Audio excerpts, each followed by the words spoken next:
লৈ মই মৰম যাচিলো অসমৰ এখন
নাগৰিকত্ব প্ৰদান কৰিবৰ কাৰণে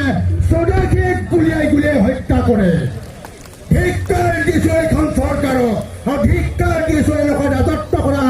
এই চৰম ৰাইজ আমি কাৰ্যসূচী আগবঢ়াই লৈ যাব লৈছো। তাৰ আগতে পুনৰ মই জাতীয়তাবাদী যুৱ ছাত্ৰ পৰিষদৰ সন্মানীয় সাধাৰণ সম্পাদক পলাশ শৰ্মা ডাঙৰীয়া আমাৰ মাজত উপস্থিত হৈছেহি। মই প্ৰথমতে আপোনালোক সম্পাদক বিপুল বৰা ডাঙৰীয়াকে প্ৰমুখ কৰি যুৱ ছাত্ৰ পৰিষদৰ কেন্দ্ৰীয় সমিতিৰ বিষয়ববীয়াসকল, সদৌ গোলাঘাট জিলা ছাত্ৰ সন্থাৰ সন্মানীয় সভাপতি নিৰঞ্জন সোণোৱাল ডাঙৰীয়া, সাধাৰণ সম্পাদক প্ৰিন্স দলে ডাঙৰীয়া, উপদেষ্টা অভিৱৰ্তন গোস্বামী ডাঙৰীয়া, মৃদুল শইকীয়া ডাঙৰীয়া, দাদুল বৰা ডাঙৰীয়াকে প্ৰমুখ কৰি হৰেল হাজৰিকা ডাঙৰীয়া, আমাৰ মাজত অভিনেত্ৰী অমৃতা গগৈ উপস্থিত আছে। মই অৰুণাক বক্তব্য ৰাখিবৰ বাবে অনুৰোধ জনাইছো। আজি বোকাখাতবাসীৰ গৌৰৱ যে আজি এই যি জনসোধ, যি জনসমাগম বিনা পইচাত আহিছে।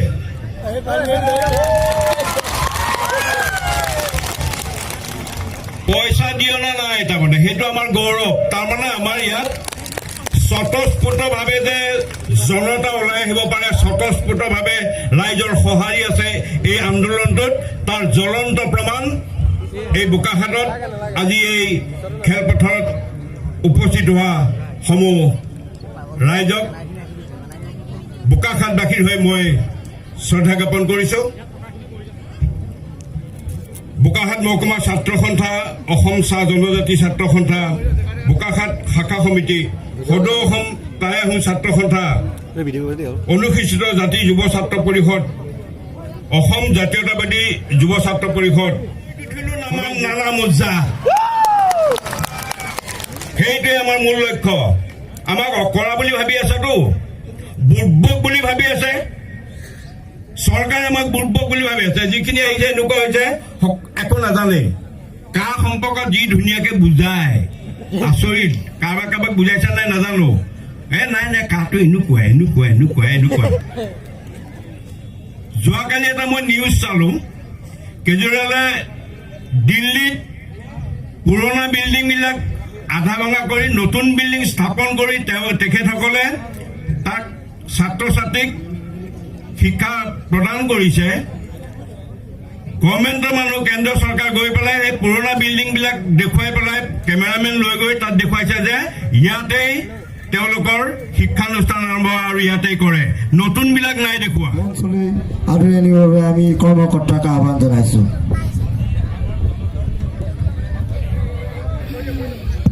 চৰকাৰ প্ৰতিবাদকাৰী ৰাইজসকলক আমি বিনম্ৰভাৱে অনুৰোধ জনাইছো, তেখেতসকলে যাতে বহি দিয়ে সকলোকে বহি দিবৰ কাৰণে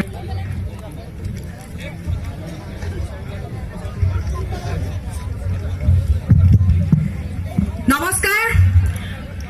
প্ৰথমে সংগ্ৰামী অভিনন্দন জ্ঞাপন কৰিছো প্ৰত্যেকজন বিপ্লৱী সত্তাৰ অসমবাসীলৈ প্ৰত্যেকজন প্ৰকৃত অসমীয়ালৈ যি অসমীয়াই বিৰোধিতা কৰে বিদেশীৰ যি অসমীয়াই বিৰোধিতা কৰে অন্যায়ৰ সাহসে আৰু সেইকাৰণে আজি ইয়াত বহি আছে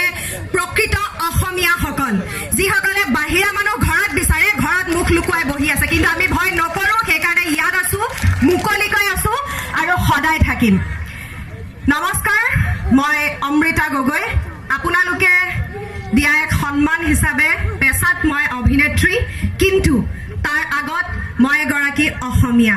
জন্মৰ পৰা নিজৰ পৰিচয় প্ৰথমে অসমীয়া হিচাপে দিছিলোঁ তাৰ পাছত ৰাইজে মৰম দি সন্মান দি অভিনেত্ৰী হিচাপে নামৰ পিছফালে এটা সন্মান দিলে আৰু সেই সন্মানে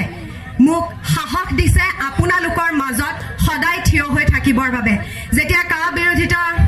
আন্দোলন আৰম্ভ হৈছিল তেতিয়াৰ পৰা কৈ আছিলোঁ আৰু আজিও কওঁ যে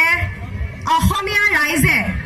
অভিনেত্ৰী হিচাপে নহয় অসমীয়া এগৰাকী জীয়ৰী হিচাপে মোক য'ত থকাটো বিচাৰিব মই তাতেই থাকিম তেতিয়ালৈকে শেষ উশাহলৈকে আপোনালোকে যেনেকৈ বিচাৰে তেনেকৈ থাকিম সেয়া লাগিলে চৰকাৰৰ বিৰোধিতা হওক বা আন কাৰোবাৰ ডাঙৰ ডাঙৰ নেতাৰ বিৰোধিতা হওক মই সেইবোৰলৈ কেয়াৰ নকৰোঁ মই যদি কেৱল চিন্তা কৰোঁ মোক লাগে আপোনালোকৰ মৰমখিনি গতিকে আপোনালোকৰ মাজত থাকিম আজীৱন আৰু এই মৰমখিনি দিয়াৰ বাবে বহুত বহুত ধন্যবাদ যিহেতু কা বিৰোধী প্ৰতিবাদ সমগ্ৰ অসমত চলি আছে আমি সকলোৱে জানোৱেই কিন্তু তাৰ আগতে কা বিৰোধী প্ৰতিবাদ আজি ইয়াত হোৱাৰ আগত ইয়াত আৰু এখন সভা হৈছিল যিখন সভাত প্ৰত্যেকজন মানুহ আছিল ভাড়াতীয়া তেওঁলোকে নাজানে তেওঁলোক কলৈ আহিছে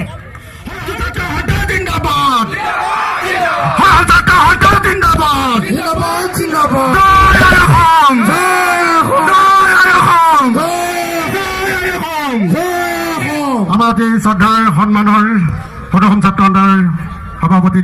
মোৰ শ্ৰদ্ধাৰ দীপাংক কুমাৰ নাথ ডাঙৰীয়াক মই বক্তব্য ৰাখিবৰ বাবে অনুৰোধ জনাইছোঁ অমৃতা গগৈ ডাঙৰীয়ানী ইয়াত উপস্থিত গোলাঘাট জিলা ছাত্ৰ সন্থাৰ সভাপতি সাধাৰণ সম্পাদক প্ৰমুখ্য কৰ্মকৰ্তাসকল ছাত্ৰ সন্থাৰ গোলাঘাটৰ পৰা ক্ৰমে কা বিৰোধ কৰি আহ্বান কৰা এই ৰণসেঙা কাৰ্যসূচীত উপস্থিত থকা সৰু অসম ছাত্ৰ সন্থাৰ আমাৰ শ্ৰদ্ধাৰ সভাপতি দীপাংকৰ নাথ ডাঙৰীয়া সৰু অসম ছাত্ৰ সন্থাৰ মুখ্য উপদেষ্টা ডক্টৰ সমুজল কুমাৰ ভট্টাচাৰ্য ডাঙৰীয়া সাধাৰণ সম্পাদক লুৰিণ জ্যোতি গগৈ ডাঙৰীয়াকে প্ৰমুখ কৰি জিলা ছাত্ৰ সন্থা আৰু কেন্দ্ৰীয় ছাত্ৰ সন্থাৰ শ্ৰদ্ধাৰ বিষয়ববীয়াসকল জাতীয় জনগোষ্ঠীয় সংগঠনৰ শ্ৰদ্ধাৰ বিষয়ববীয়াসকল সন্মানীয় শিল্পীসকল শিক্ষাগুৰুসকল সাংবাদিক বন্ধুসকল আৰু বোকাখাটৰ ৰাইজ আপোনালোক আটাইকে অসম জাতীয়তাবাদী যুৱ ছাত্ৰ পৰিষদৰ হৈ আন্তৰিক শ্ৰদ্ধা আৰু উপক্ৰমিক অভিনন্দন জ্ঞাপন কৰিছো শ্ৰদ্ধাৰ ৰাইজ বোকাখাটৰ ৰাইজ ৰাজনৈতিকভাৱে বিচক্ষণ ৰাজনৈতিকভাৱে সচেতন দুদিন পূৰ্বে ইয়াত এখন চৰকাৰে আয়োজন কৰা পথ প্ৰশস্ত হৈ আছে মুখ্যমন্ত্ৰীয়ে যিয়েই নকক লাগে বিত্তমন্ত্ৰীয়ে যিয়েই নকক লাগে দেশৰ গৃহমন্ত্ৰী অমিত শ্বাহে যিবিলাক বিবৃতি দিছে সাংসদত যিবিলাক বিবৃতি দিছে সেই বিবৃতি যদি আমি চাওঁ তেনেহ'লে দেখিম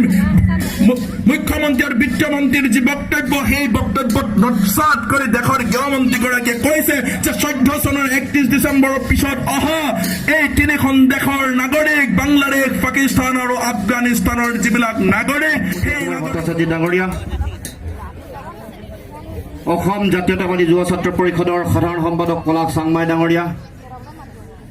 বিভিন্ন জাতীয় জনগোষ্ঠীয় দল সংগঠনৰ সন্মানীয় বিষয়ববীয়া কৰ্মকৰ্তাসকল এই সংগ্ৰামৰ কাৰ্যসূচীত অংশগ্ৰহণ কৰা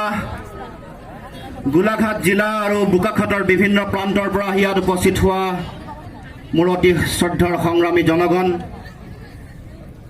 অতি শ্ৰদ্ধাৰ আই মাতৃসকল ভকত বৈষ্ণৱসকল সন্মানীয় জ্যেষ্ঠ ব্যক্তিসকল বিভিন্ন প্ৰান্তৰ পৰা ইয়াত উপস্থিত হোৱা ছাত্ৰ সন্থা আৰু আন আন জাতীয় জনগোষ্ঠীয় দল সংগঠনৰ সন্মানীয় কৰ্মকৰ্তা বিষয়ববীয়াসকল তৰফৰ পৰা আন্তৰিক শ্ৰদ্ধা জনাইছোঁ সকলোলৈকে সংগ্ৰামী অভিনন্দন জনাইছো।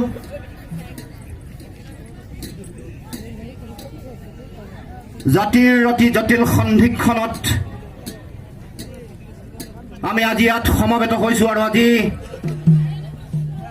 এনেকুৱা এখন খেলপথাৰত আমি সমবেত হৈছো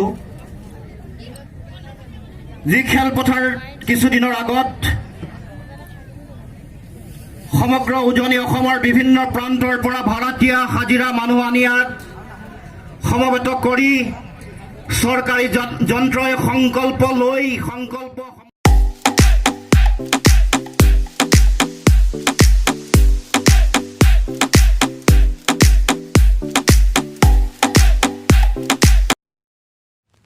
I get lost inside my thoughts, and when I start to think,